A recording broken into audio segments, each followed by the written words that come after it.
501c3. We have received support from the city in the past, as I mentioned. Last check we received actually was in April of 2022.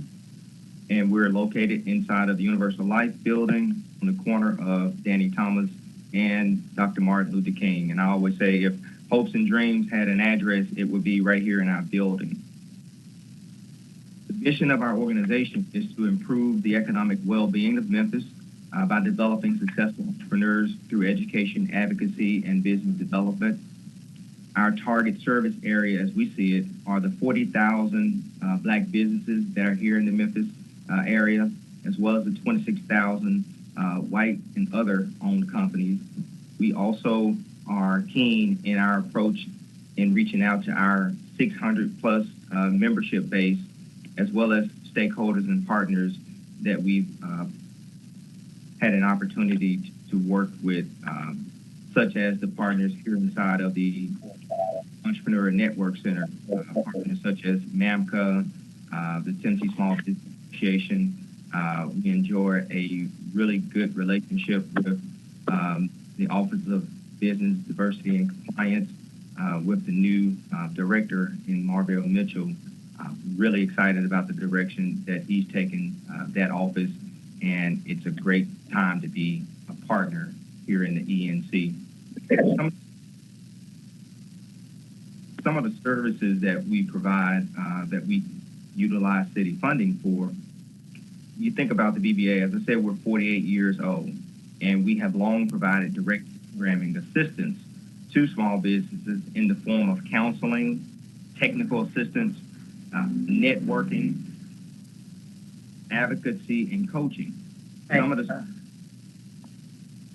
the services that we recognize limit Black businesses' ability to be successful are marketing, having proper accounting and bookkeeping, access to capital. And if you don't have proper bookkeeping and accounting, that's going to be even more difficult to access capital. You essentially redline yourself. And so those are some of the areas that we have worked to create solutions for many of our companies. And I'll just give you a highlight of some of those. With technical assistance, just this year alone, we've worked with 51 companies providing marketing support, accounting, not so much legal. We're still looking for a legal, a lawyer or a legal firm that can be our partner, a referral partner for us to send our members to. We haven't secured that relationship as of yet. But we also, as I mentioned, help our companies with access to capital and contracting. We're partnering with MMBC and MAMCA to make sure that Black businesses are at the table as it relates to the Forward Project. We've come together under the umbrella of Memphis MBE Collaborative, and we have regular meetings with Forward's contractor, Wallbridge, sending out announcements to our members, making sure that they know about opportunities to connect with Wallbridge contractors and the opportunities that Forward will bring to the market. Many of our companies that we serve come from the 38103, 38104, 38126, 38115, and 38120 zip codes.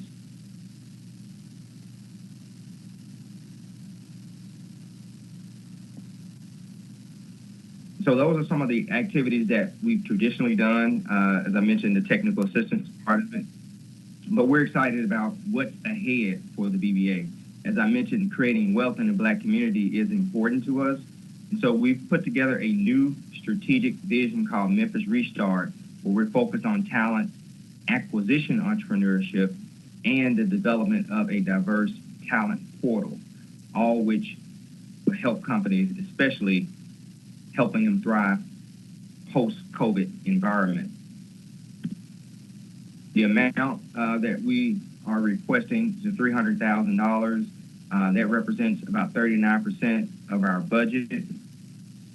And here you have our proposed budget for FY23. You can see personnel is supported these dollars. A model that we've adopted that we refer to as a growth coach or market advisor. Also, we have the next level leadership speaker series that we've put in place where we're helping successful individuals share their stories and share what allowed them to take their businesses and or careers to the next level in hopes of other professionals and companies being able to model off of that success. We've put together new infrastructure here at the BBA. We've purchased a robust contact management system called Growth Zone, where we're able to connect with our members at the push of a button, sharing with them upcoming events and notifying them when there are opportunities for contracting and grants and things of that nature. So those are some of the activities that we've traditionally done. I've shared with you, the direction that we're headed.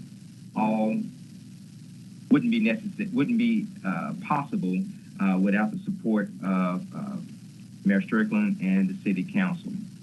I'll pause there. I know that you have a robust agenda and ask if you have any questions.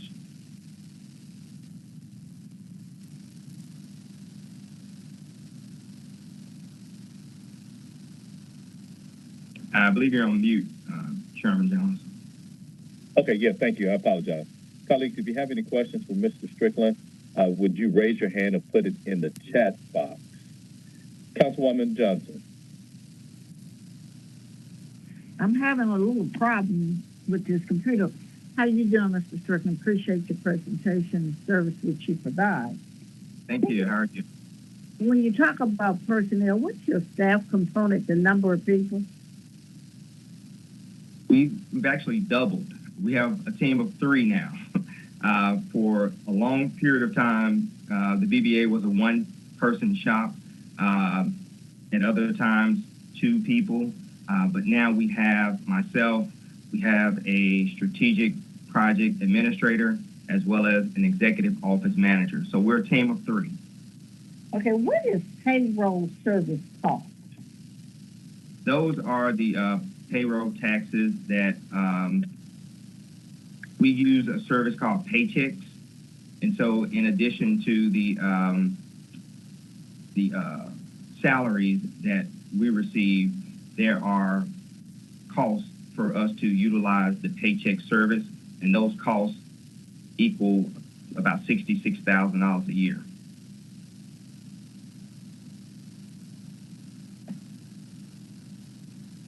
Is Ms. Ford on line?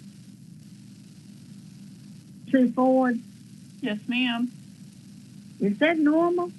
Or when you have such a small staff like that and you have to outsource your payroll to someone, it is usually a little bit expensive because not only are they taking on the payroll services, they're also taking on the liability of ensuring that payroll taxes are properly filed and the 941s and the 945s are properly filed. So it's typically a little bit expensive. I think they charge for those services and then charge on a per check. It depends on the company.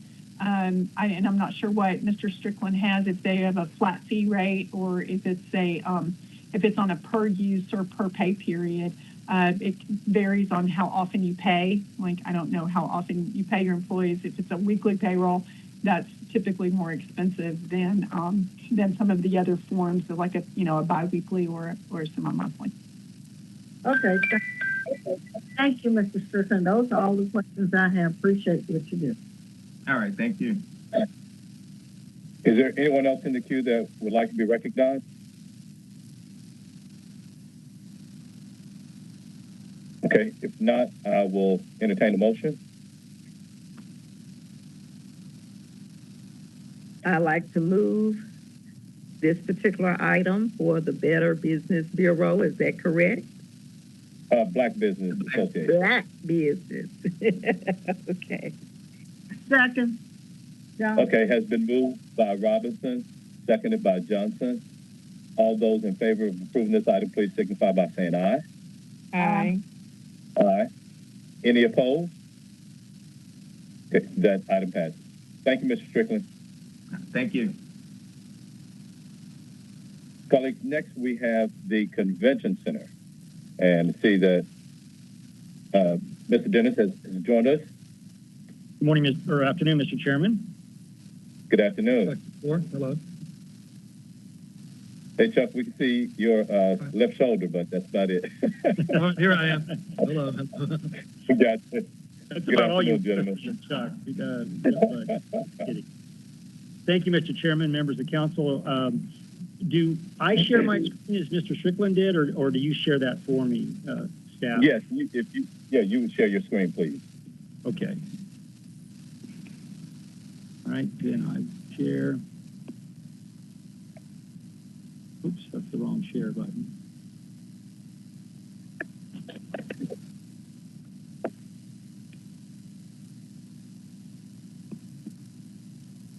Teams. Go. Come on. Sorry.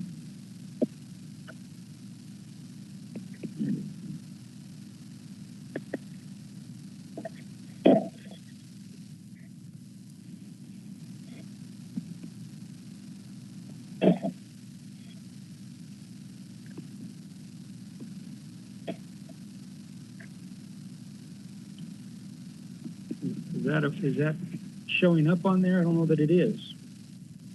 Not yet. Okay. Well, let me try one more thing here. Apologize. I didn't know that we were doing that, so I apologize so very much for the delay. Here we go.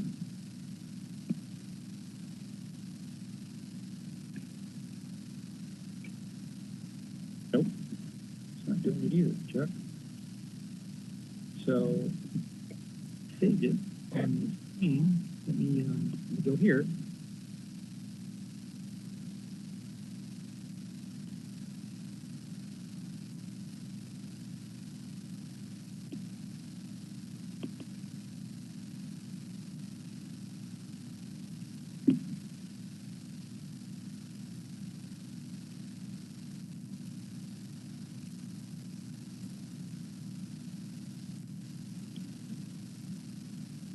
Mr. Dennis, you have the Teams window open? What's that? Yes, I have my Teams window open, and I'm not sure what I did to trying to share it. It's not sharing my screen. It's sharing my camera, but it's not sharing. So on the top right corner next to the leave button, there's a share button. Yeah, that's the one I'm hitting, but I can't. It's not coming up for some reason. I don't know what I might have done.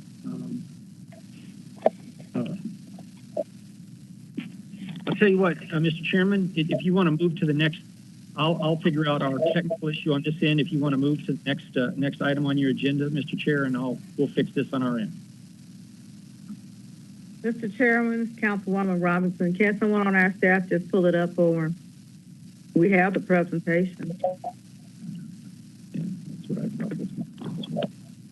Yes.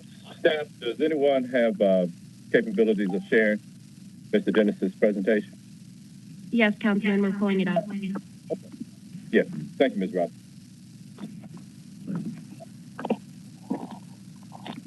There he is. There you go.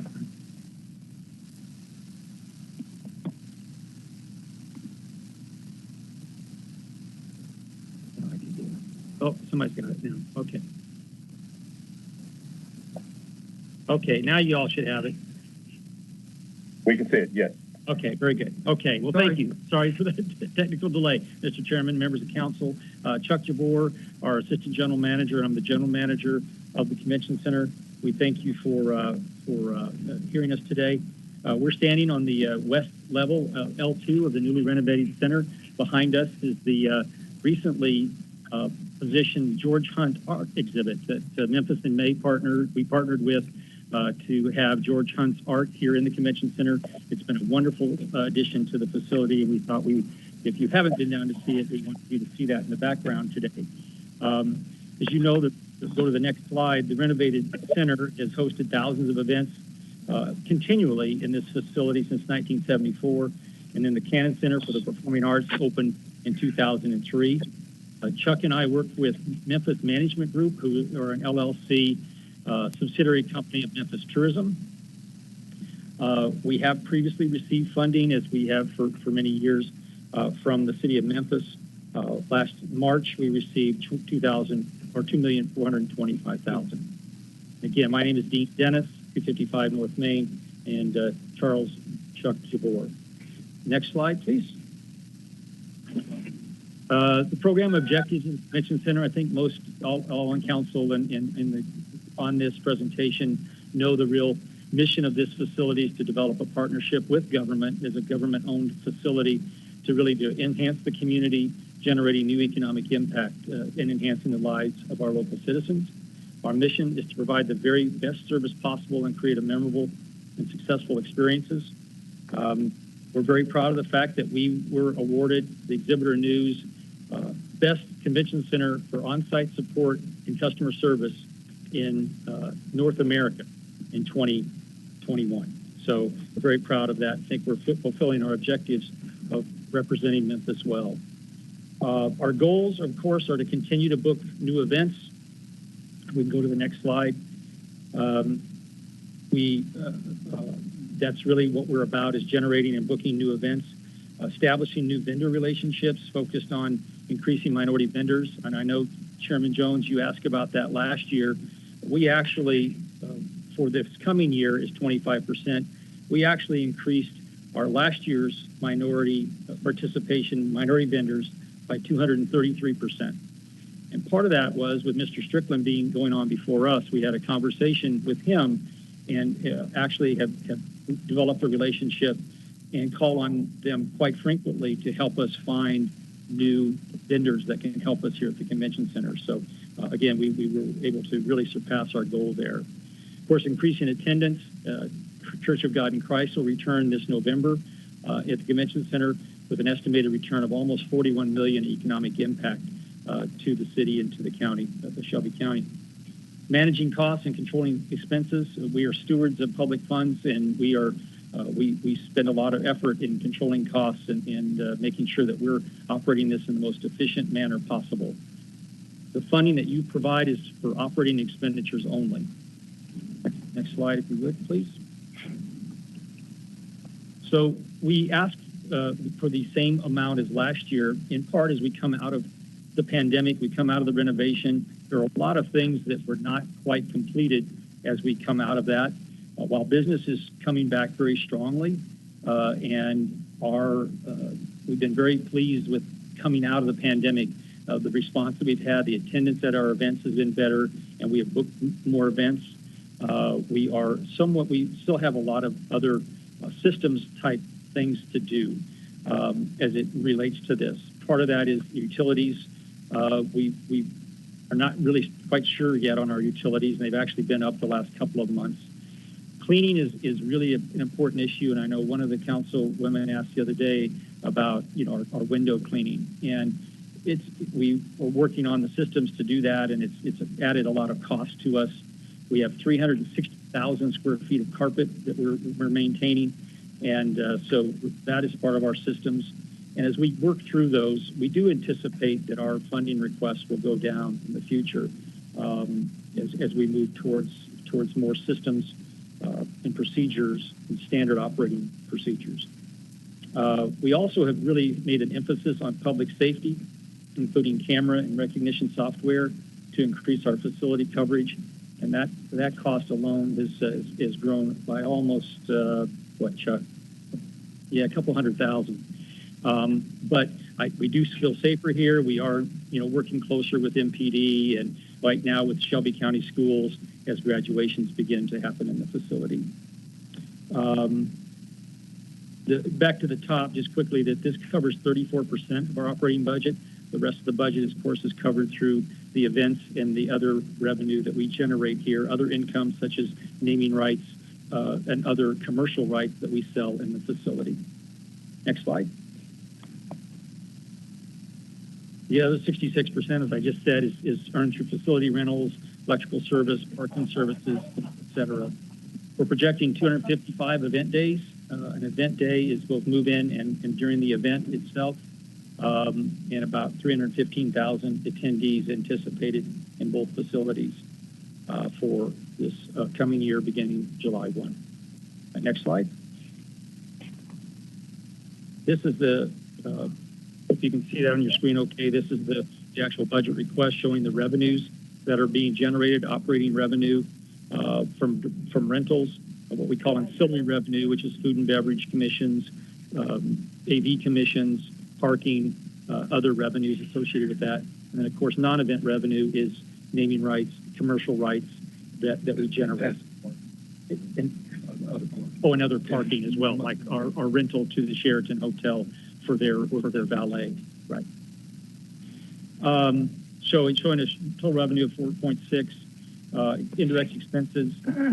You come down through those and totaling about 7 million, leaves us a deficit of about 2.4, and the 10,000 for commission expenses that we did not actually use much of that last year, except to move the Board of Commissioners onto a electronic platform that we use some money for that software upgrade. I think that's the last slide, and Mr. Chairman, and so I'm open to any questions, as is Chuck. Thank you. Colleagues, is there anyone that wants to be recognized and ask questions of Mr. Dennis or Mr. Jabor for the Convention Center?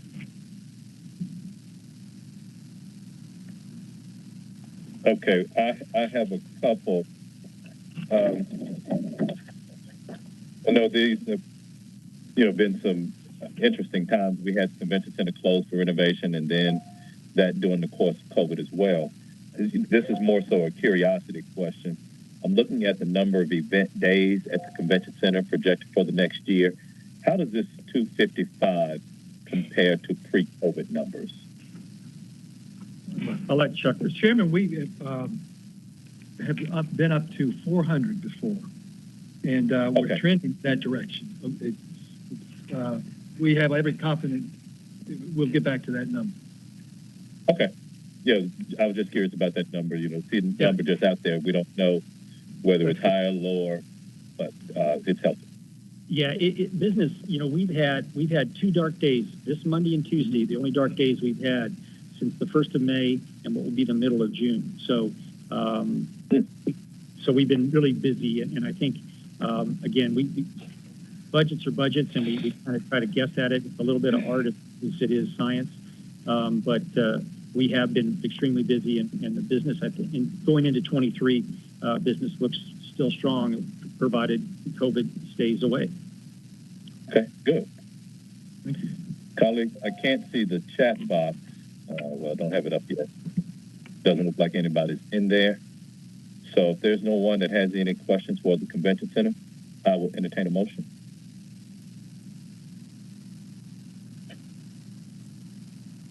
Mr. Chair, this is Councilwoman Robinson. I move to approve the Convention Center budget as presented. Morgan, second that. Okay, thank you. We have a motion made by Councilwoman Robinson, seconded by Councilman Morgan. All those in favor, please indicate by saying aye. Aye. Aye. Any in opposition? Seeing none, that item passes. Thank you, Mr. Dean. Thank you very much. Well, Mr. Dennis, yeah. Colleagues, next we have up the presentation for Innovate Memphis. Is there a representative for Innovate Memphis? Good afternoon. Yes, Courtney McNeil. Give me 1 second.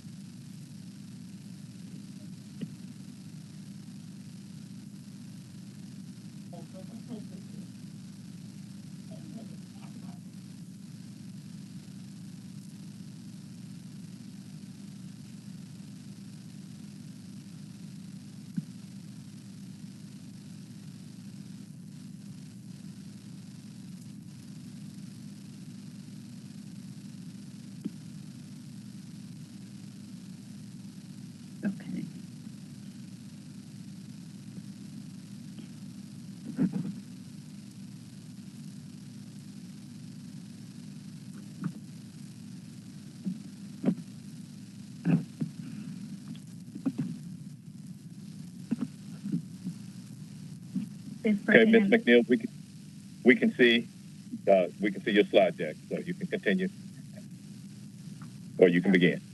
Okay, it's kind of delayed on my end, but I have it now. Okay, great. Okay, thank you, Mr. Chair, and hello to all council members. I'm Courtney McNeil, City Innovation Director, Innovate Memphis / Interim Director. I also will say that my predecessor, Justin Eastminger, is on the call, just in case there are some additional questions that he can support me with. So Innovate Memphis, we've been around for almost 12 years. We are a 501c3. We have received funding in the past from the City of Memphis, fiscal years 18, 19, 20, and 21. And our mission is that we develop initiatives, nurture partnerships, and incubate solutions to move forward and deliver impactful, sustained change. So we do a lot of piloting, pilot programs, conducting research with the residents based on customer experience, and also look outside of the Memphis market to gather peer city data information for policy-making support. So we layer this with project management, tech development, and human-centered research practices, and also business and GIS data analytics capabilities. And so for fiscal year 23, we would like to provide affordable transportation for the elderly and persons living with disabilities. This addresses and alleviates some issues with EMS through our 901 Ride Choice program.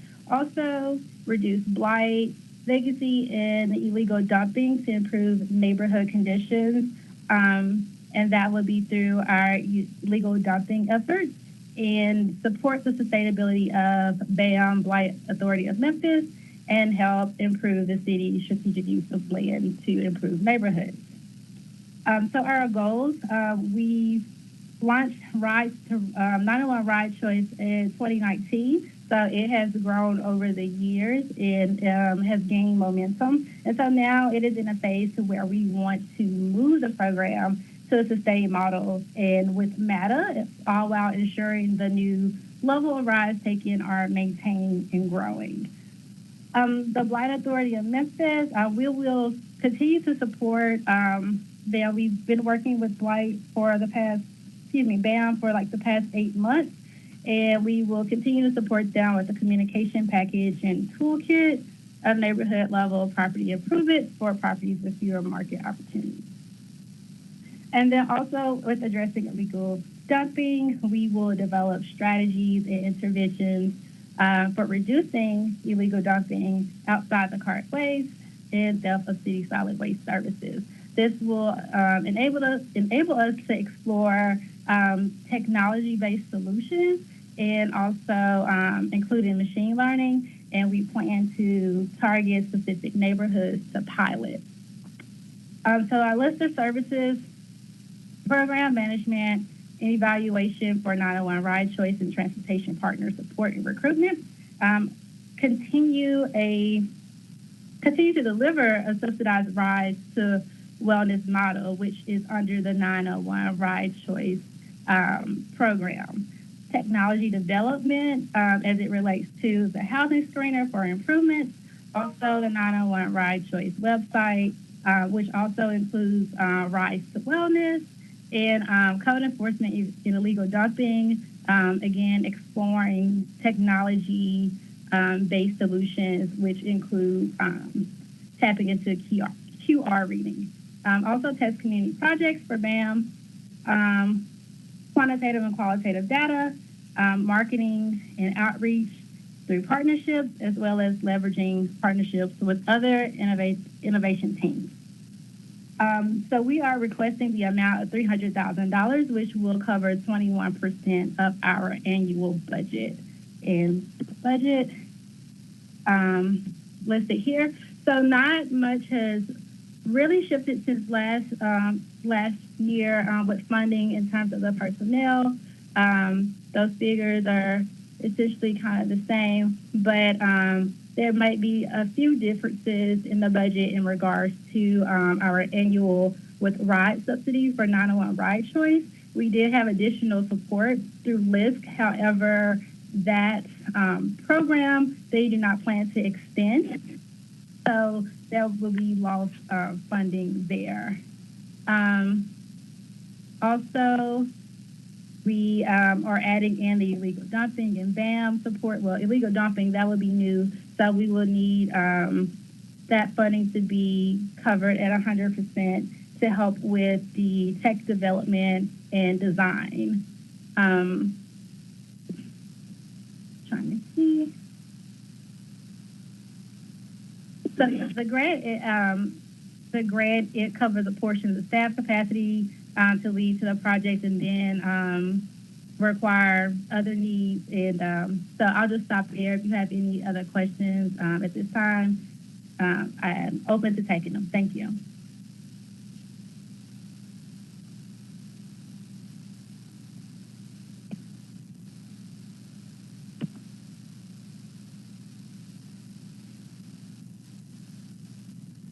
Councilman Jones, we can't hear you.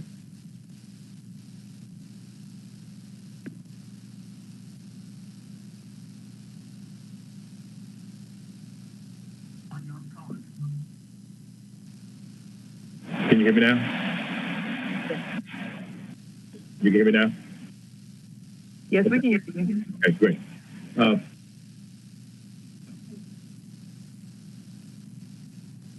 Memphis, ask that you raise your hand or indicate it in the chat box. Mr. McNeil, I have a question, and it's related to your budget. You listed expenses of about $1.4 million, but you're not showing your other revenue sources. So this $300,000 would come from the city of Memphis. What would account for the other $1 million to cover this, the expenses that you've listed? So we have other revenue sources such as Kresge for other projects outside of the city. Kresge funding, HIDE funding, also private funding through donations. Okay, just curious. Seeing no other questions, colleagues, is anyone willing to make a motion on this item? Morgan moves. Second. Forward. Okay. Has been moved by Councilman Morgan, seconded by Councilman Ford to approve the budget item for Innovate Memphis for the next fiscal year 2023. All those in favor, please indicate by saying aye. Aye. Any opposed? Okay, that item passed. Thank you very much. Colleagues, next we have on our agenda the Aging Commission. Good afternoon. Good afternoon. Glad to be with you all today. Okay. If you have a presentation, we're asking that you share your screen so we can see it that way.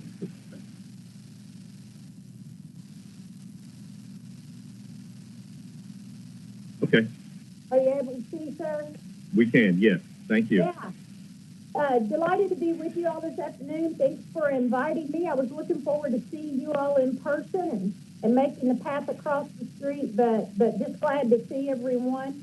Many of you all are familiar with the Aging Commission in the Mid-South. We are formed by the City of Memphis government, Fayette County, Lauderdale County, and Shelby County and Citrus County government, established to assist seniors in the four-county area. And you guys know quite a bit about us.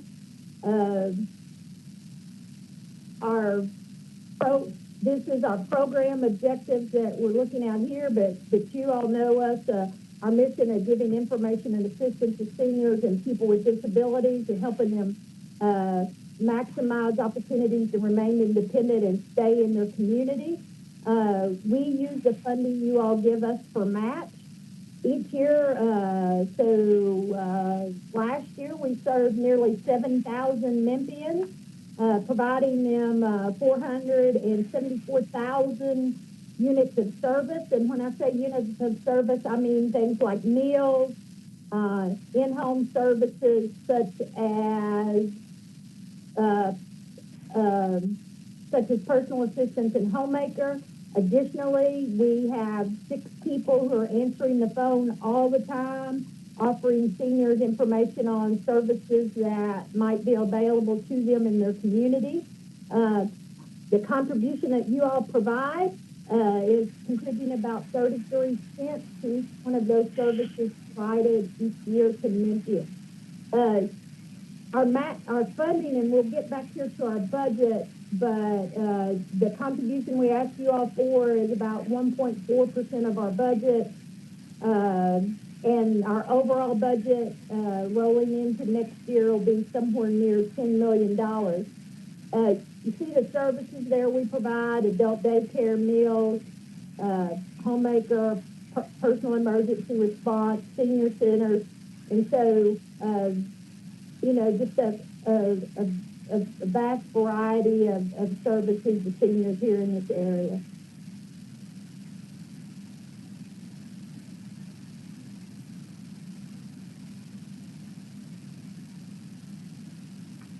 Did anyone have any questions today?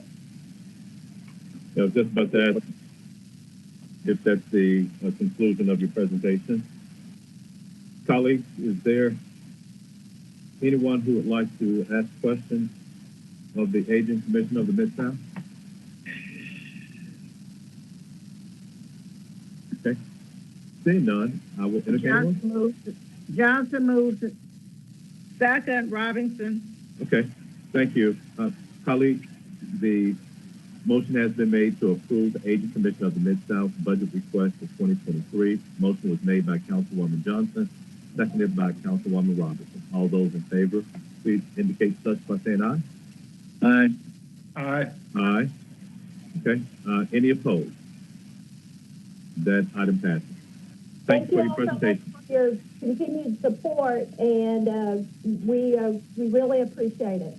Thank you for the work that you do in the service of those seniors in our community. Absolutely. Have a great day. You too. Colleagues, next up we have the Blight Authority of Memphis. I don't know if you're hearing me. Can you hear me? Yes, I can hear you, Mr. Lockwood. Thank you. I have 2 computers here, and quite honestly, they confuse me. And welcome to the club. Yeah, welcome to the club. Now I'm going to try to do a screen share here. We'll see how this goes. I don't see that I'm screen sharing with you, am I? No, we're not saying anything just yet. I've certainly hit screen share, but I'm not seeing it. I'm comfortable doing this verbally if you're comfortable receiving it that way. Okay, I'll tell you what, give us just 1 second. We'll have our staff to see if they can have. I've got my PowerPoint popped. Oh, is that me? It sure is.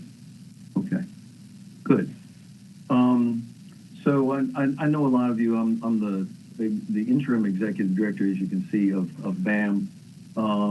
BAM is really a very dynamic but startup organization. In other words, we've been in existence for 6 years, but we're really just starting to hit our stride. I'm trying to get to you the next page there. There we go. So we've been in existence for 6 years, and the request this year is flat from last year, which I think is pretty standard of $400,000. The work of the agency really is something that's been long overdue, which is to be in a special empowered position to acquire abandoned properties that have long been problems for all of the disinvested neighborhoods in Memphis, and to, again, have special abilities to put those properties back into productive use, primarily through owner-occupied houses in the neighborhood. Our special powers include having special relationship with Shelby County Land Bank, as well as the city's land bank, which is the surplus property list. to take those properties and rather than just sell them to any highest bidder and quite frankly to many speculators who are tending to buy that property up, to acquire it, hold it tax-free, and to dispose of it to partners, both for-profit and non-profit, again, for constructive development in those neighborhoods, primarily for owner-occupied housing.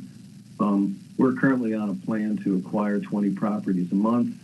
We have to maintain those while we hold them and developing partnerships not only with like the community development corporations and other nonprofits that everyone's aware of, but as well as really positive for-profit partners in the neighborhood. Let's go on to another slide. If I lost it. Again, it's been on everyone's minds that neighborhoods are being really devastated by speculators and investors, often from out of state, and we have special abilities to acquire lands and hold them for more constructive purposes. Again, with the trustees tax sale, we have preemptive buying power so that we can trump the bids of other buyers and buy properties, mostly vacant properties, for constructive use. I haven't mentioned, but I think that Councilman Johnson's in the room. Yes, there, I see her. She's on our board of directors. I should make that plug, and has been very helpful. So this request is 46% of our total annual budget. I'm going to get you to our very basic budget there, and I would say that we anticipate this organization growing fast in the next few years, but this request will get us through this year. As a side note, we intend to move into 170 North Main city property within the next couple of weeks as a partner. We are not a city agency. I didn't mention that. We are quasi-city. We were set up by the city. Our board is appointed by the mayor and, as you probably know, confirmed by the city council. I'll stop there and see if there are questions. Councilman Morgan. Thank you, Mr. Chair. Thank you, Steve, so much for the work y'all do. I love it so much. My question is really, what's the biggest bottleneck for y'all right now in terms of being able to expand in the work you do? Is it simply funding or personnel, or is it in working with the various land banks, just the number of target properties that would be a fit for y'all just aren't available? What limits y'all now in terms of being able to do more?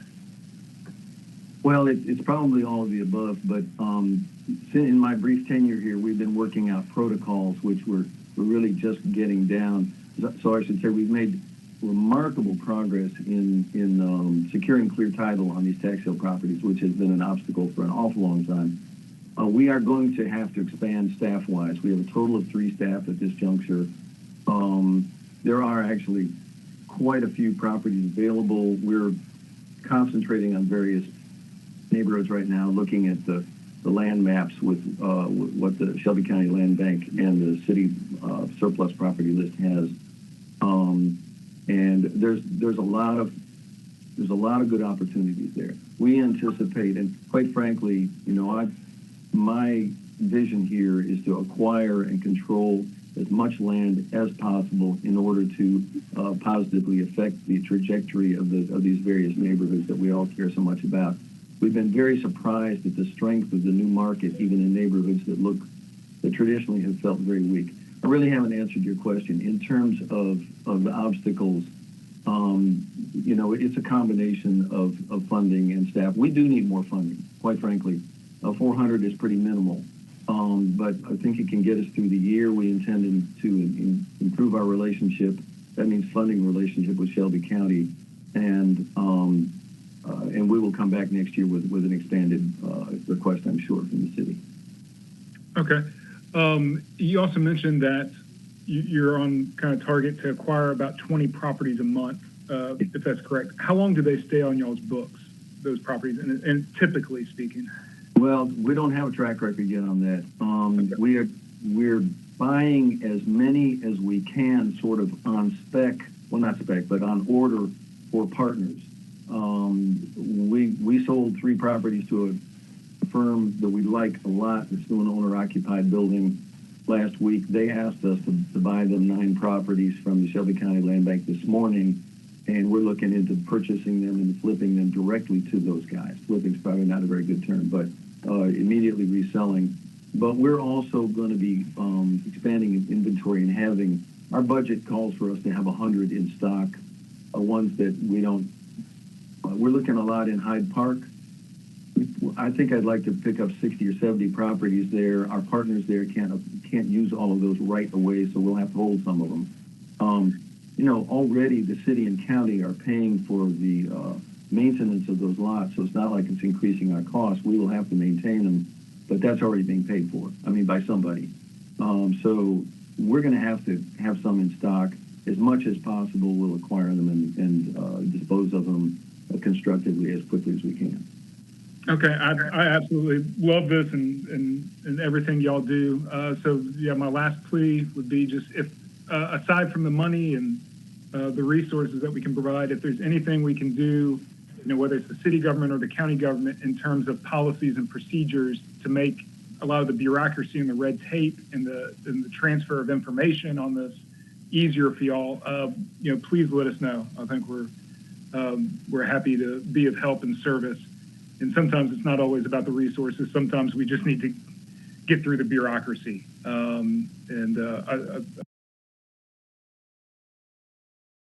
I hope that we can be a partner for you on that too. Thank you. Right, your remarks are much appreciated, and thank you. And I will say that I have felt that everybody in City Hall has been extreme. They really have understood what we're doing, felt the need for it, and have been extremely supportive. But I'll give you an example. We've been lately conversing with John Zena to look at, you know, opening up flexibility for working on smaller lots. It's very difficult right now to work on 40-foot lots, for instance, and we think there's a market for that. And as you well know, there's an increasing market for smaller houses, not necessarily tiny houses, but just smaller houses. So we're working, and they're amenable to that. We're working on policies to make it easier for us to acquire more lots and put them back in service in the neighborhoods. And but that's just one example, and I appreciate it. There are some deep policy obstacles that we need to continue to work through. Thank you. Thank you, Councilman Morgan. Councilwoman Johnson. Thank you, Chair, so much for the opportunity to speak. I want to just personally and publicly say to Steve, I sincerely appreciate you stepping up and taking on the interim executive director position. We were looking for someone and he came forward. I knew he had the background, but listening to him today, I think he's really gotten into it and beginning to really enjoy the job. But I think we're still looking for a executive. But in the meantime, Steve, hang in there with us, and I appreciate everything that you do. Thank you so much. And thank you, Chair, for the opportunity to say that. Thank you. Thank you for the remarks, Councilwoman Johnson. I don't see anybody else. Yes, I'm sorry, Councilman. If I can just say to Councilman Johnson, I've appreciated her support. I think it's her fault, and I mean this job. I believe that's how that went. And we are looking for a permanent executive, but I have no intention of going anywhere until we find the right person. And this is a tremendous opportunity. So we will find somebody who really intends to move this thing forward and grow this agency. And I'm really big on this work. And I heard Councilman Morgan, he understood that as well, that this is really critical for the city, and we can be really great partners. And I'm excited about the work. Thank you. Mr. Lockwood, I have a couple of questions. I'm looking at the budget, and the property acquisition amount for 2023 is $267,400. And if you're looking to acquire 240 properties, that's only $1,000 per property. Is that, would you still be able to meet that goal with this allotment? Yeah, you know, our arrangement with the Shelby County Land Bank is basically to get them what they call nominal consideration, which in practice is $200. Okay. The greatest expense there is that we will spend about $1,000 per lot, which is far less than it used to be, to go through the various steps to acquiring clear title and title insurance. So yeah, that's based on reality. Yes, sir. Okay. Well, that was the only question that I had. Colleagues, if there's no one else that wants to be recognized, I'll entertain a motion on the side. Johnson moves it. Robinson second. Okay. Motion has been made by Johnson, seconded by Robinson, to approve the budget request for the Blight Authority of Memphis. All those in favor, please indicate so by saying aye. Aye. Aye. Any opposed? Okay, that item passed. Thank you, Mr. Lockwood. Have a good evening, sir. Thank you so much. I appreciate it. Colleagues, next we have a break, but I think we're right on schedule. Maybe just 10 minutes behind, but how many people are inclined to just go through, continue through? Let's keep it moving. Okay. That's the will of the body. We next have the Memphis Film and Television Commission. Ms. Sittler, I think I saw you join earlier. Welcome. Hi. Hello. I'm happy to be here. I'm happy to be given the opportunity to present to the City Council. And I would like to share with you the PowerPoint that we presented, that we created to present today. Okay. All right, let's see. Share. I'm not the queen of technical things. Let's see.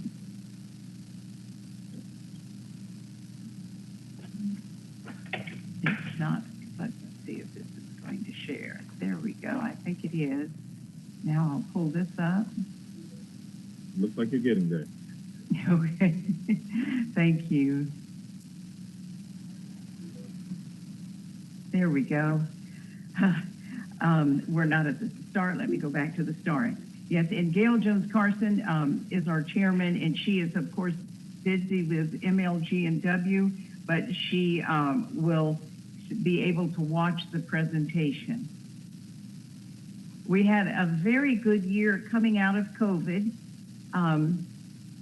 We had 3 John Morant spots that we assisted and helped coordinate. One was Hulu, one was Uber Eats commercials, and one was Beats. And we're very, very pleased with how they all turned out. And I think we have at least 2 of them posted on our social media film commission website, rather Facebook site.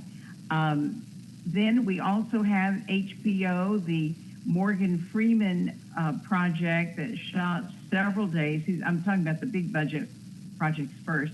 That shot several days at the convention center and the History Channel, and then also HBO, FedEx. It was a wonderful year. We've been in business for 37 years. We are a 501c3 organization. Last year we received $225,000 from the city. I'm happy to say that I cannot announce it today, but we're in the pipeline. I never like to say anything is positive until it happens, but I have been told that I can say that a major network TV series is in the works to be in Memphis beginning July and lasting through Christmas. And this is a big budget network TV series, and we've been scouting all kinds of locations and spaces for sound stages because unfortunately Jason Farmer isn't ready yet. I called him first, but we've been scouting lots of locations, and this is going to mean lots of jobs for Memphians and Shelby Countyans, and we sent a listing, a directory listing request to our directory participants last night, and those are people who have at least 1 paid credit, and therefore sending their resumes into a special email box, and we will forward those on to the client. These are just some pictures. Oh, we have the scent of linden, And as I say in our PowerPoint, we coordinate city, county, state, and for the Cent of Linden, we coordinated federal assistance to a project. They needed assistance in coordinating temporary work visas for an all Bulgarian cast. And we were able to help them, I think, significantly in that very tough area by introducing them to our federal representatives. Funding information, we respectfully request the same.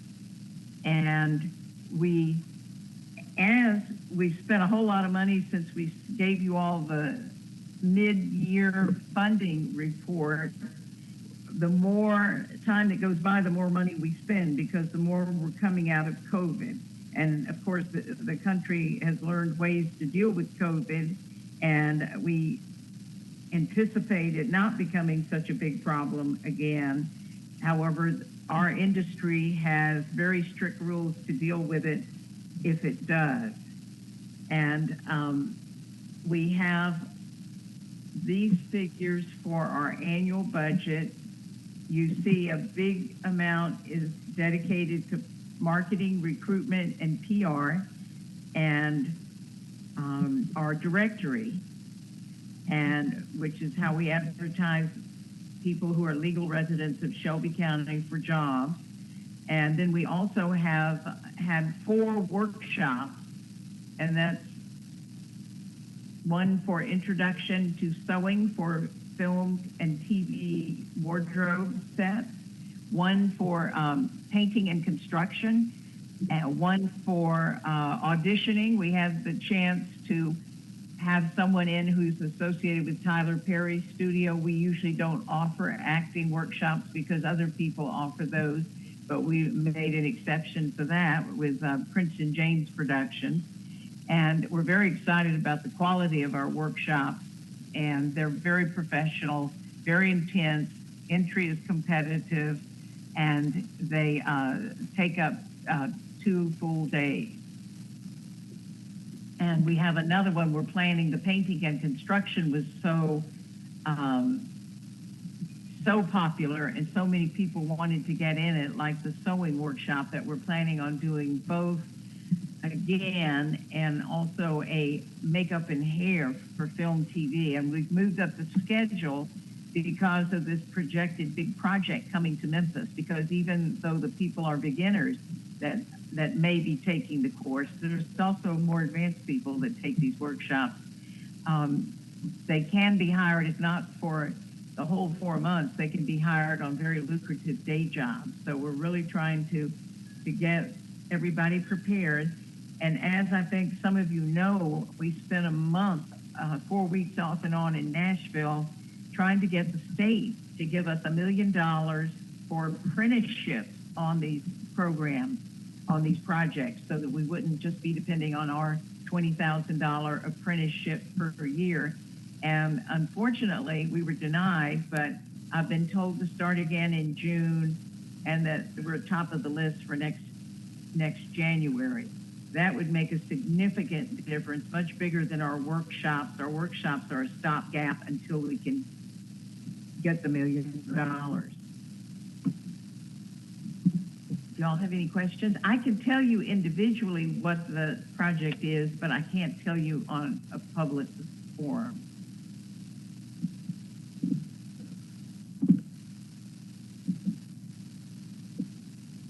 Can't hear you.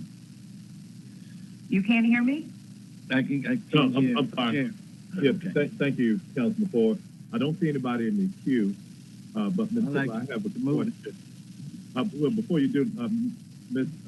Sill, I had a question regarding the local incentive that's listed here at 17,685. Can you talk a little bit about that? Yes, we've had 3 projects so far. And this is something that started before COVID, but then we had to delay it for obvious reasons. But the first project that was incentivized was the Little Tea Shop documentary. The second one was Killer.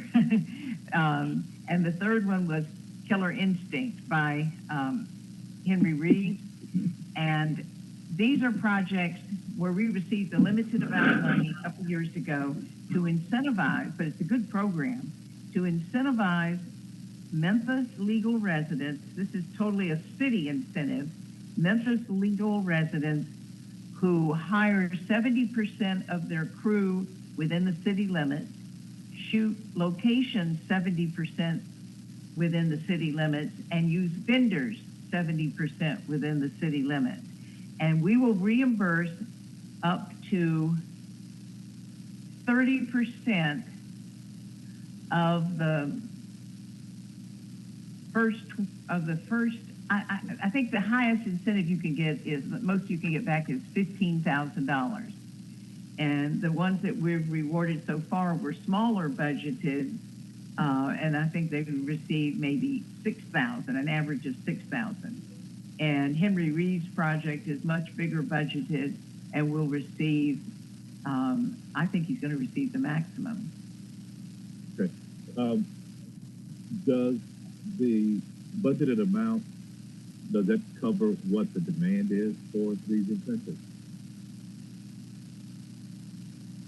Believe it or not, we've had trouble getting qualified applicants.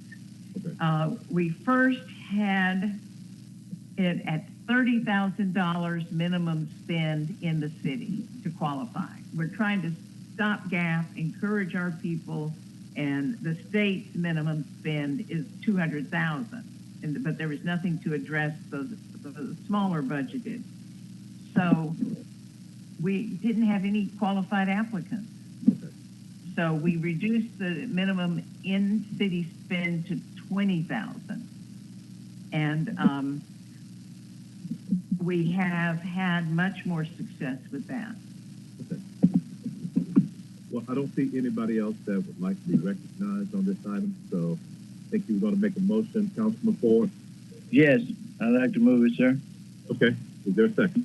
Second, Robinson. Okay, has been moved by Councilman Ford and seconded by Councilwoman Robinson that we approve the budget request for the Memphis County Film and Television Commission. All those in favor, please indicate such by saying aye. Aye. Any opposed? That item passes. May I say that I really appreciate you all staying with us during COVID. And if it hadn't been for the City Cares funding, I don't think we'd be at this meeting today. And thank you for your support.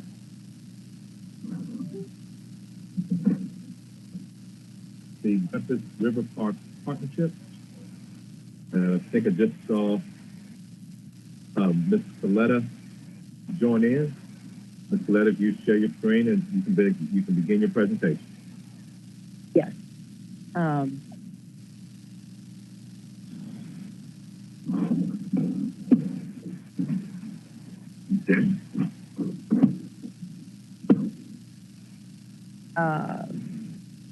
we being...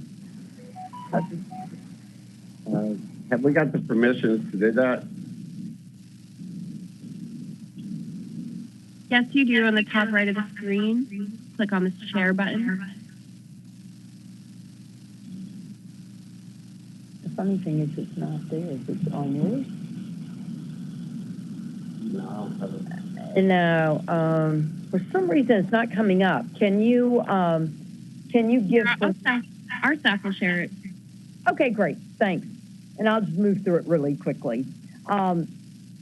Councilman Jones and colleagues, we appreciate, of course, the opportunity to be before you. It's really fun to hear all of our fellow 501c3s go before us and talk about the good work they're doing. And I want to tell you a little bit about the work we're doing today. If you'll change slides, we've been in business 22 years. Taking care of city property along the riverfront. We too are 501c3. I'll just remind you, many of you know, for 6 years we had a flat budget of 2.974. In July 21, that was raised to 3.024, and our request this year remains flat. Next slide. Our mission statement is to work with and for the people of Memphis to trigger the transformative power of our river and telegraph our ambitions as a city. The contract amount that we're asking will be used for direct expenses associated with the management, the maintenance, landscaping, security, and programming of the riverfront parks that, again, are owned by the people of Memphis, the city of Memphis, and managed by the partnership. Next slide. Our program objective is to build a transformative riverfront that will produce new value for Memphis. Next slide. The services that we will provide with the funds that we hope you are inclined to support us with will do these things and much more. I was looking at the math on those gates that we open and close every year, and I thought that math is wrong. That's got to be too many gates, and it turns out no, it was too few. We open and close 12,410 gates every year, and so this is all again the regular work that we do, and again, there's a lot more that's not here. Next slide. We also provide free programming. There went our there went the, let's see. Mr. Graham, if you could unshare your screen, we have another presentation that's in progress. That's what didn't come up. But in the meantime, I'll keep going so we don't waste your time. We do a lot of free programming. You've probably read about some of this. I hope I invite you to participate in it because it's a lot of fun. Sunset kayaking with a DJ spinning on the harbor is great fun. You would not believe the diversity of people who participate in this. We get young, we get old, we get family groups, we get people in their good clothes who are going down to take pictures and decide to get in a kayak. It's really funny and wonderful because for many people, unless you're on a boat, you're not on or have a friend with a boat, you're never on the water that's, right at our front door, and it's fun to see people there. We do concert series, Solon on the River with DMC. We do Riverfront Market. And this year we've added a number of nature programs that we're excited about as we rebuild the habitat on the river. Next slide. We're also always trying to communicate the value and the unique asset of the riverfront to build stewardship by Memphians and attract visitors to the city. We continue to build our social following at a rate of about 10% each year. And then, of course, in the past year, we had wonderful national attention, not just in the New York Times, which really lifted up the work that we are doing with the park, as well as the building of Brooks Art Museum. But also, we just had a big story in a niche publication that's national with engineers. So, and that's happening all the time. So you're going to see more and more national press, and we consider every bit of national press that's positive press, first and foremost, good for Memphis, not just for the riverfront. Again, our request, next slide, is $3.024 million, which covers 64% of the partnership's total operating budget. Go to the next slide. This doesn't get nearly enough attention. In the documents we gave you, I think the capital spend on Tom Lee Park was listed as 40. It is 44%. We were required to do 25% by contract with the city, but we are doing 44%. And proud of that. We also track our operating expenses with MWBE firms, and we've increased that from 37% to 41% over a rolling 12-month average. Those are the expenses that go beyond things like utilities where we don't control from whom we buy those things. These are the expenses within our control. And not only do we favor MWBE, but we also favor Memphis. We understand that we're managing property that belongs to the citizens of Memphis, and we want to reward that in every way we can. So let us show you the annual park-related expenses real quickly. My colleague, Art Davis, our CFO and COO, will do that quickly. Thank you, Carol, and thank you, Council, for letting us present this information to you. I just want to spend a very short amount of time on some of the key items in this. If you'll look at utilities, it's $647,136. That is our single most expensive park operating expense. So it basically comes to the city, to us, to MLGNW. So we've continued to work to reduce that, especially in our repairs and maintenance, to upgrade from the old lighting to LED. But it is obviously one of our number one expense for the park operations. Our second one is landscaping services. That includes grass cutting, tree trimming, landscape of beds, and it's at $575,000. We have some great vendors that we work with to provide that service. Both of them are minority vendors, and so we're excited to continue to work with them. Our third most is our park rangers. Many of you will remember a couple of years ago, we increased our starting hourly wage to $15 an hour. We also currently, all of our park ranger positions are full-time positions.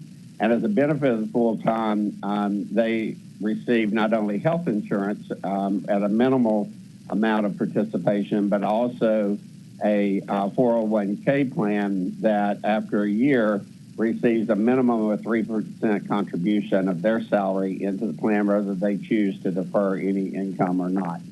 And then the final one I want to point out is the repairs and maintenance. It's $339,000.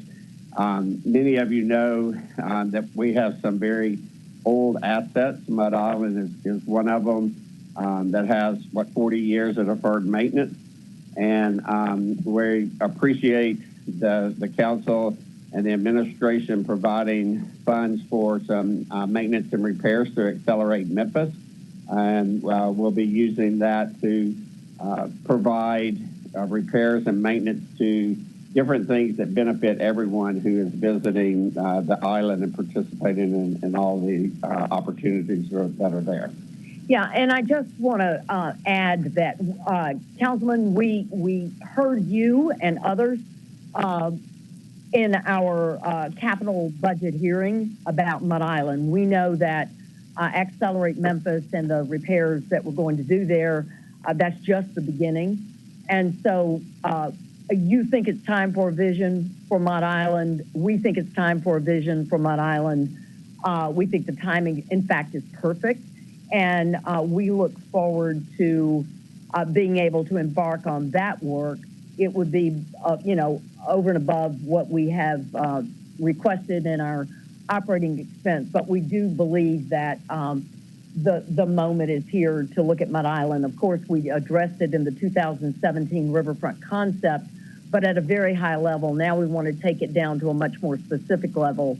And one reason we know the timing is right is that we are negotiating right now. We're in various stages of negotiation with 3 different tenants on Mud Island, and they're all mutually compatible, which is great. But as we build out and get more interest, an object in motion stays in motion.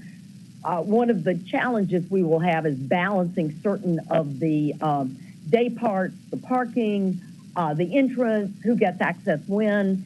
And so we need to sort all that out and sort it out pretty quickly given the, increasing interest in Mud Island. So we would like to have that conversation as well. And so happy to answer any questions they have. Councilwoman Easter Thomas.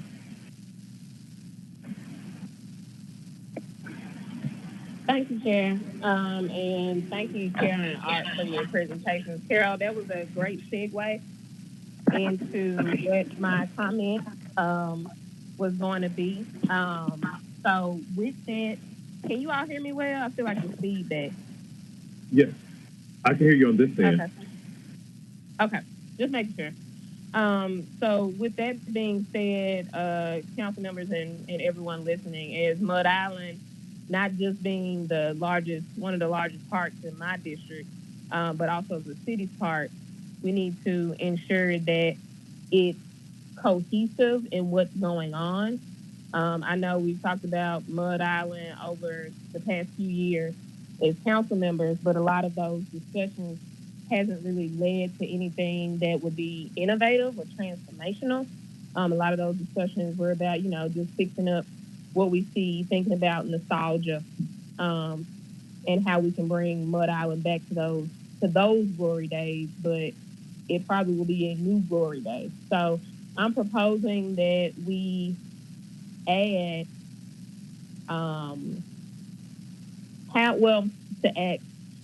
to the amount that it's going to take to put out a request for a plan, and so we can really be able to get a comprehensive look at what we need to do as a city for Mud Island, and it's whoever can get in on that, but that plan can look multiple ways. If Carol has a number she can provide of how much that will cost, I think that then I can move for it to be added into this piece of the budget. Councilwoman, we believe we've done some initial work on this, and we believe the cost will be $75,000. We're certainly, if needed, I'll go out and try to raise some additional, some money for that. So Chairman, help me out here. Do we need to make official motions to add to this organization's budget, or do we ask them to add it to their budget and come back to be voted on? How does that go? Councilwoman East Thomas, as a council member, and we're approving this budget, you can make the motion as an individual council member to amend the ask for the Memphis River Park Partnership with an earmark for the purpose that you so seek. Okay. And also, other colleagues, I ran this past city administration, and we seem to all be on the same page. So I most.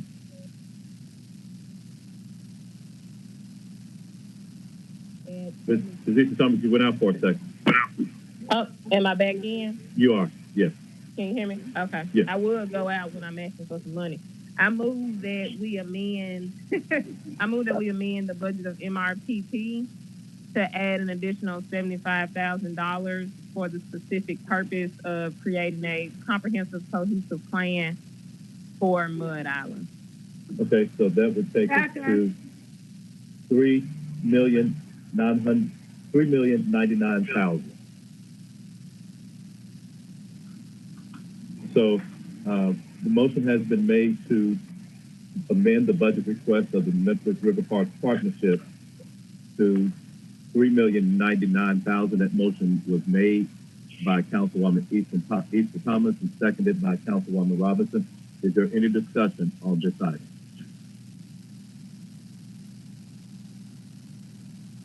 Okay. Seeing none, all those in favor of approving this item, please signify by saying aye. Aye. Aye. Any opposed? Seeing none, that item passes. Thank you, Ms. Coletta. Thank you. Colleagues, our next item is the MLG&W Citizens Assistance Program. Is there a representative on the line who will be discussing this? My name is Barbara Martin. I'm the supervisor of Credit Operations Department. How y'all doing today? Hi, Ms. Martin. Welcome. All right, let me share my screen. Hey, Barbara. Hey. Patrice. Okay, can you see that? It might be a lag, but you can't see it yet.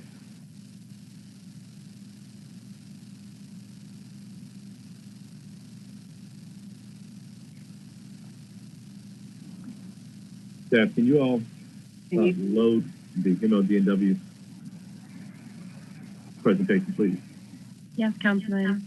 Also, Mr. Graham, if you would turn off your video until your turn to present, please.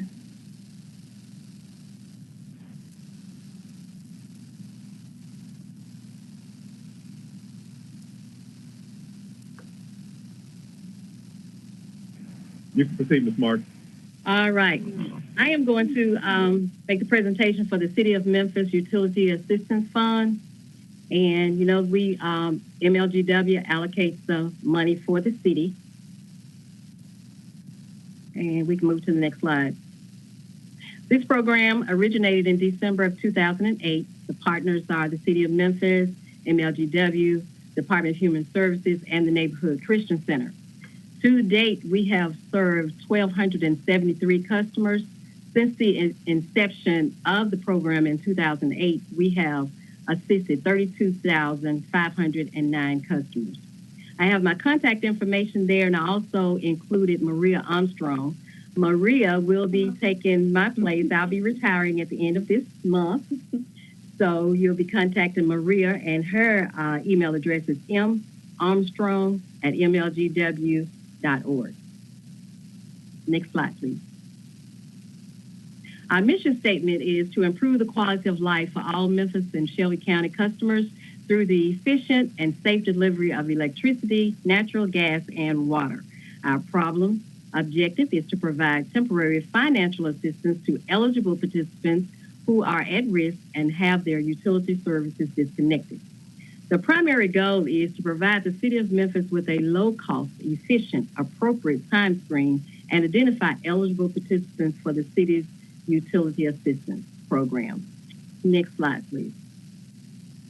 We know that the requested amount is $1 million, and for customers to qualify the program, you have to be eligible for the criteria. They have to be a customer of the City of Memphis resident, the head of the household, active utility account, the applicant or the spouse, and receive a utility cutoff notice from Memphis Light, Gas, and Water. Or if it's 100% medically disabled or faced with a hardship, such as a job loss, hospitalization for at least 6 months, spouse could be on active military deployment, or combined household income does not exceed 130% of the established federal income poverty level. And each customer can receive up to $500 per customer. So we've done a great job with this program starting July the 1st through June 30th. Very good program to assist our customers and very satisfied with it. So I appreciate your attention this evening. Are there any questions? Colleagues, is there anyone that has a question for MLG&W on the Utility Assistance Program? Okay. Mr. Chair, this is Councilwoman Robinson. I have one question. Yes, ma'am. How many qualified applicants do we get a year? And do we have any that we're not able to get to because we don't have enough money? We get over 1,200 that we've served already, but we always have money for the customers. That's awesome. Thank you. You're welcome. Thank you. Thank you, Ms. Robinson. That was sort of my line of question as well. Seeing nobody else in the queue, I will entertain a motion for the MLG&W Utility Assistance Program. Move it forward. Second, Robinson. Okay, has been moved by Councilman Ford and seconded by Councilwoman Robinson that we approve the 2023 budget request for the MLG&W Utility Assistance. All those in favor, please indicate such by saying aye. Aye. Aye. Any opposed? There's none in opposition. That item is approved. Congratulations on your retirement, Ms. Robinson. Thank you. Now have a good day. You too. Colleagues, next we have the Family Safety Center.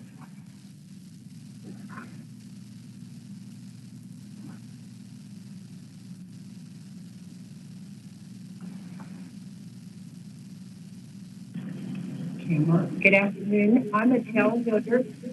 First of all, let me say thank you to council for providing this opportunity.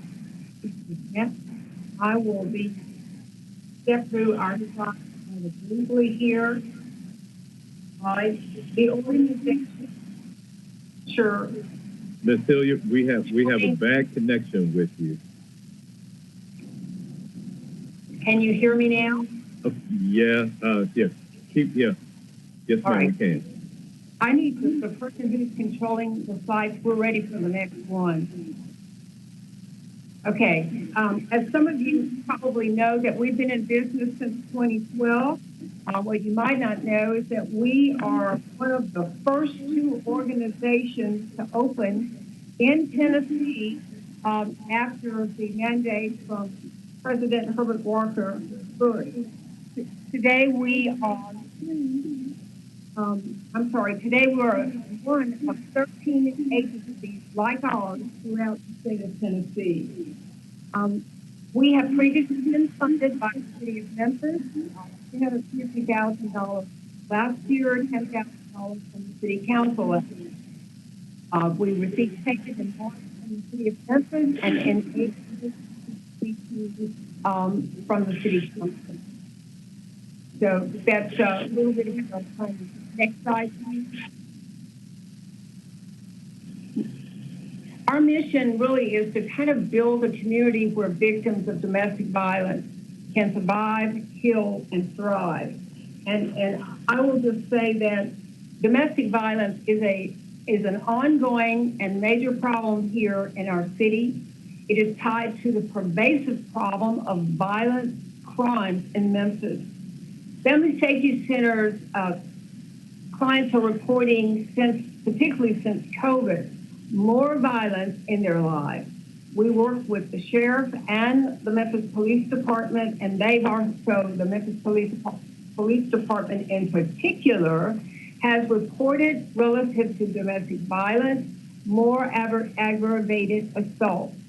So I would just add that in 21, 32% of those that were reported to us, indicated that they were in severe or extreme danger.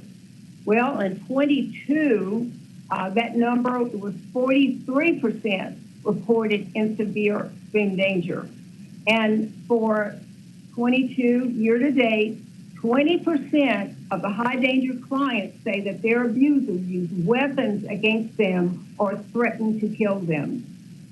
The point of bringing that up is to indicate how serious domestic violence is in our city, and that the problem is not going away. It's pervasive. Family Safety Center uses a lethality assessment protocol in partnership with law enforcement, and law enforcement for us is Memphis Police Department and Shelby County. We do that to identify victims of high risk for lethal violence. And about 50% of the victims who seek services from Family Safety Center generated around 4,000 calls per year, particularly this past year. Family Safety Center clients, I might add, are predominantly female. Over half have annual incomes of less than $20,000. In fact, in our survey, we see that 68% of our clients did not have sufficient income to leave their domestic violence situation. 50% do not have resources to relocate. So they're kind of stuck in the cycle of domestic violence. Next slide, please. So what we are trying to do, quite frankly, is provide programs and services that work with breaking the cycle of domestic violence. And how do we do that? One of the things that we do is we have programs that focus on the perpetrators. We use something called DIVERT, which is a domestic violence response and review team. And that includes a number of individuals and leaders throughout our community, the police department, sheriff's departments, and other agencies to try to look and see where there are dangers, where there are gaps in our services, and to try to resolve the high danger cases so that they don't result in fatalities. The next thing is we try to keep our victims safe. We do that. We work through providing orders of protection, as well as referrals to partner agencies for emergency shelter. Many times we'll get a call in the middle of the night or any time during the day, but middle of the night in particular, where someone is in lethal danger and they are in need of shelter, where they need to be away from the perpetrator. So we work with our emergency shelter referring partner agencies to try to help our clients be placed in safe locations away from the perpetrator.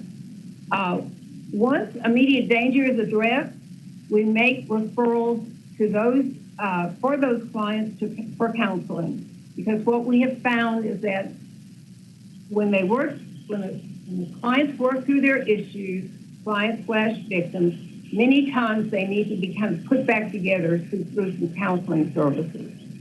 We try to also empower survivors with tools for success, and we call those in our place wraparound services, and that includes things like skills training and job training skills. We mentioned that the majority of our clients are female. Their salary is less than $20,000 a year, not very much. Many of them do not have the skills to obtain the kind of employment to support themselves. So we have services to help with that. The other thing that we do is provide an opportunity to kind of break the cycle of trauma for those children who are also in those homes, being exposed to domestic violence situations. We do that through our Camp Hope program. We have heard, and our research says, that about 1/3 of children who witness domestic violence become abusers as adults. So we're working to try to help those children see other opportunities through our Camp Hope program. That program is a national model. It's evidence-based, and we work with about 45 families per year. Next slide, please. So, Mrs. Cecilia, can I get you to talk about the finances? Because this isn't a new funding request, we're sort of familiar with the services that you provide. Okay, let's go. But I noticed that there's an increase from the amount that was allocated last year. So if you could talk about that increase in funding than what was previously requested. Okay. Previously, we requested, it's on the next slide, actually. Previously, we requested funding from the City of Memphis and from City Council. And last year, we had $350 from the city and $10,000 from the council, so we had a little bit over $350. We had $360. And the previous year, we had money from the council and money from the city. What we're asking for, because we are seeing a greater need in highly lethal domestic violence situations, we're needing to provide more services to help these clients and victims utilize opportunities to be removed from their situations, but not only that, but to provide them training opportunities to sustain themselves without being a part of environment where the perpetrator is located. So this funding helps us serve more clients. We're looking at about 6,000 clients that we're looking at to serve. It will help us provide more services. We're on the phone 24/7 with them. We need to be there for that. It helps us. That is what the funding will be used for. Services for these clients in a way to help remove them from the situation of their perpetrators and also to help them sustain themselves without having to return to that situation. You're muted. Colleagues, does anyone have any questions for the Family Safety Center and their request for $450,000 for this next fiscal year? Okay. Ms. Hilliard, with this increase, you indicated that there's a potential to serve 6,000 clients. What was the service level prior to this, if we're saying that this additional amount would allow us to see 6,000? Is it the same number and just additional services provided? So if you can provide some clarity along those lines. It's slightly higher, but it's additional services that are being provided. It's additional services because of the lethality aspect and the condition of these clients that come in. Many of them do not have basic necessities, and we provide that. For example, if they come to us and they're hungry, we're able to provide meals for them. We're able to provide transportation for them for safe housing. So that's what this service allows us to do. It also allows us to provide clothing for their children who are in need of clothing. So we're able to do more to help the victims stand on their own feet. Okay. And my last question is, last year you indicated that there was an allocation from the administration's budget and from the city council's budget. Is there a request for the city? Is there a request, or was there application made for the city council's grant program this year? We have not made an allocation or request for the city council this year. We were not. We were also not invited to. We were supposed to do that. Basically, this is. Okay. Great. Well, I don't see anybody else in the queue. If you have a question for Ms. Hilliard and the Family Safety Center, please indicate so by raising your hand or indicating so in the chat. Not seeing any, I'll entertain a motion at this time. Morgan moves for approval. Wait a second. Okay. Motion has been made that we approve the request for the Family Safety Center. Motion has been made by Councilman Morgan, seconded by Councilman Ford. All those in favor of this item, please indicate by saying aye. Aye. Any opposed? Yes.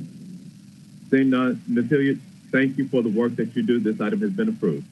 Thank you all. Thank you all so much for your support. It's so much appreciated. Thanks for what you do. Have a good evening. Colleagues, next we have JIF, Juvenile Intervention and Faith-Based Follow-Up.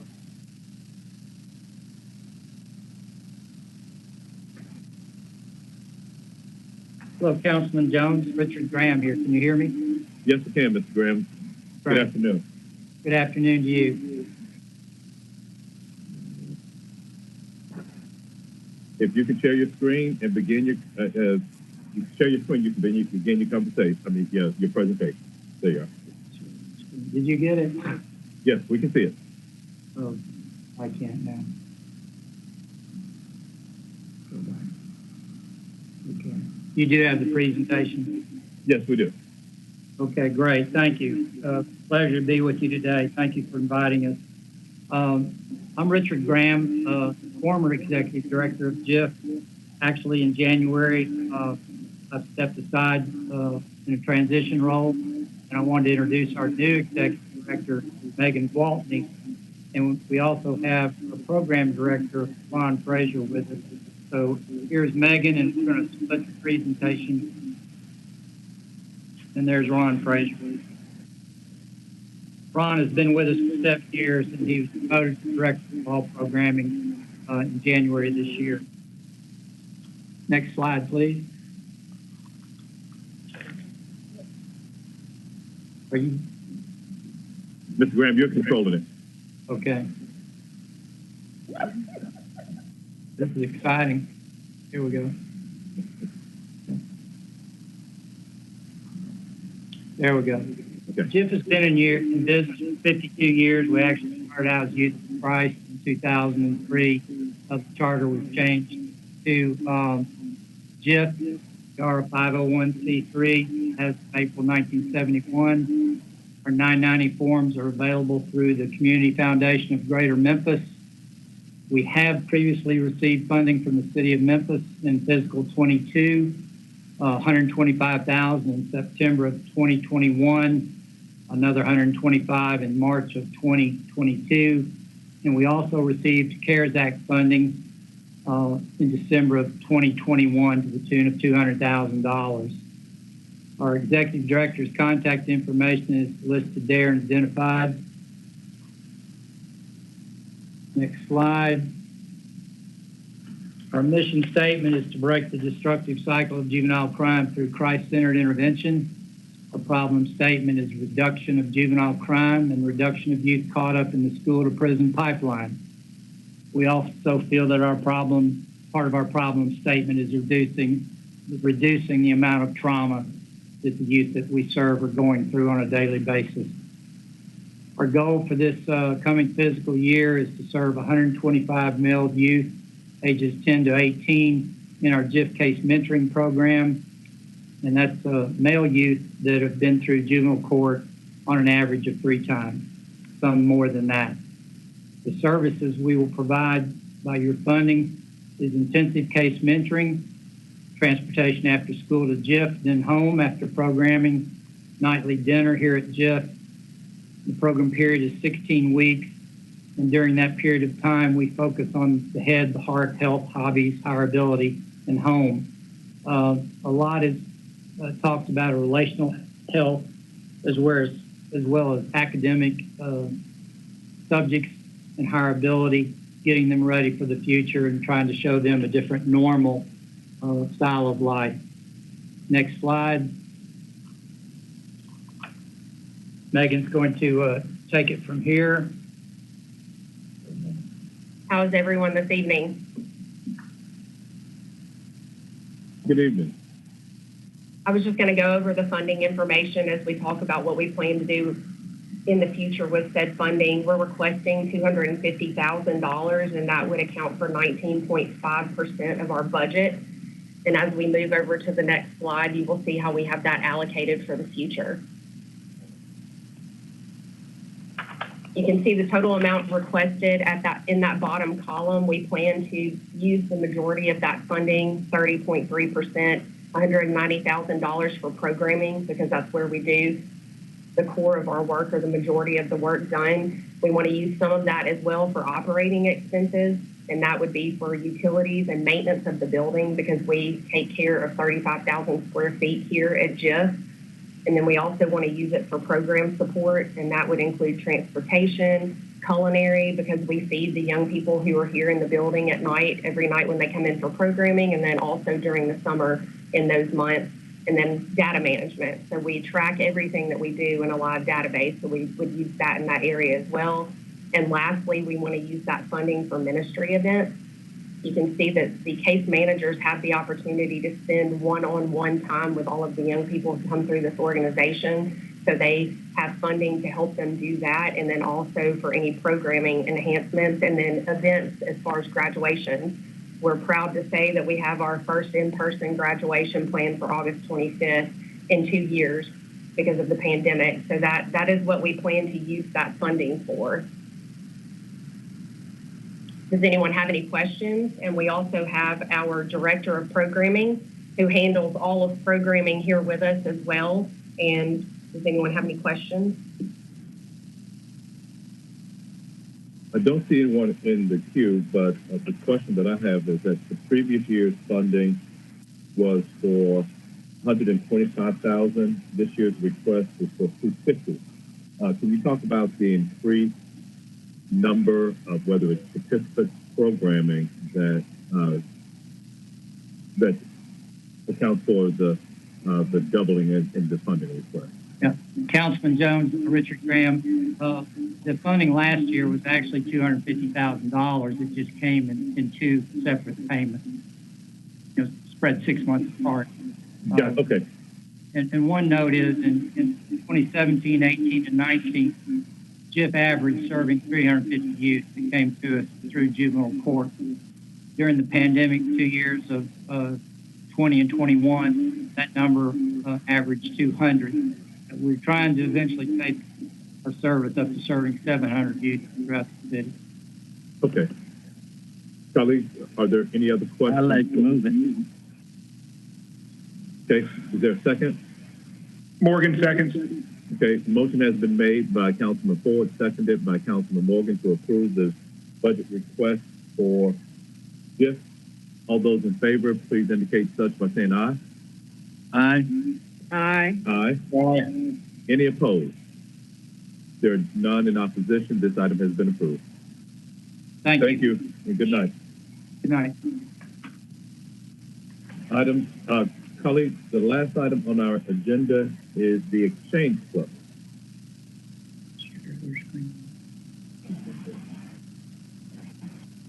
We are here. Kindred Place is ready. Okay, you can begin as soon as you present, share your screen.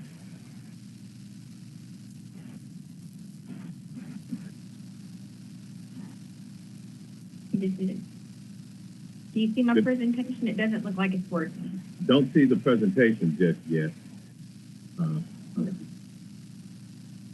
Staff, can we? Okay, it looks like it's coming up now. We can see it now. Okay, it says it's preparing it. We can see it. We can see it on our You end. can? Yes.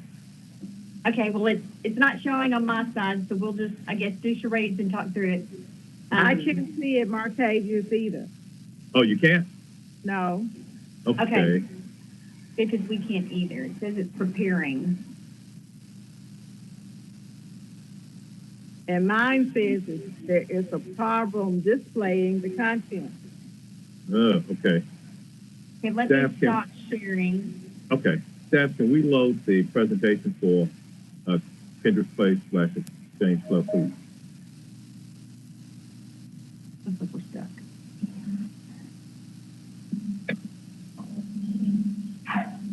Okay, we have it now. Okay, can you hear us? We can. Okay, because it looks like my computer screen's frozen. It looks like it says preparing slides and we're kind of stuck, but you can see the presentation. We can see the present. Yeah, we have the presentation on our end, and we can. Okay. The audio is clear. Well, we'll just talk through it on our side, and we'll just do it this way. So I'm Pam Miners, and I've got Patricia Maynard, who is our clinical director here. Jennifer Balink is our executive director, and she is traveling today. Kindred Place has been in business for 40 years. We are a 501c organization, and we have provided the 990 form to Anita.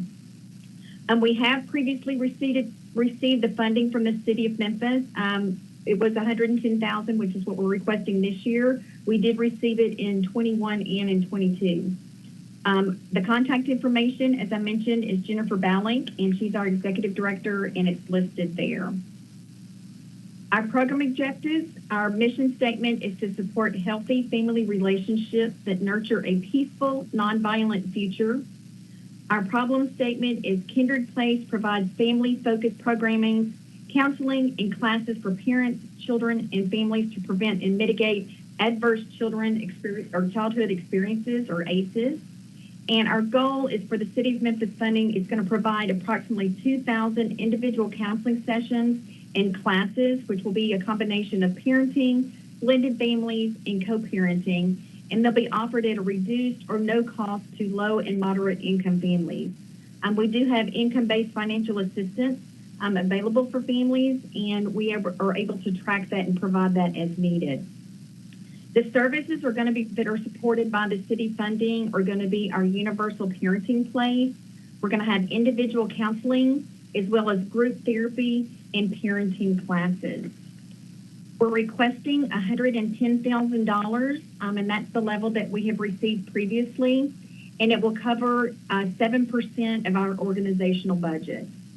And on that last slide, you can see our operating expenses. The majority is in, or 69% is in our personnel and staffing, and then we've got training, technology, and others. So we would use that $110,000 towards those expenses, and it would represent over about 7% of our total budget. And we know that mental health is a top priority in Shelby County, and this funding will help Kindred Place address that need in our community. Did you have any questions for us? Colleagues, does anyone have any questions for Kindred Place? Move it. Seeing none, saying a motion has been made by Councilman Ford. Is there a second? Morgan seconds. Okay, thank you, Councilman Morgan. Motion has been made by Ford, seconded by Morgan, that we approve the budget request of $110,000 for place. All those in favor, please signify by saying aye. Aye. Aye. Any in opposition? There are none. This item passes. Thank you, ladies. All right. Thank you very Thank much. you. Have a great evening. You too. Colleagues, Bye-bye. that wraps up our agenda for this evening. I would remind everybody we don't meet tomorrow, but we do reconvene on Monday, and we will be in person. So we'll be meeting downstairs as to increase, just have a greater area of circulation with everything that's still taking place. But our next meeting is going to be Monday, the 23rd of May, and we'll begin again at 3:30 in the afternoon, and we'll hear from the city attorney's office, the executive, and then general services. So is there any other business to come before the budget committee? Seeing none, I wish everybody good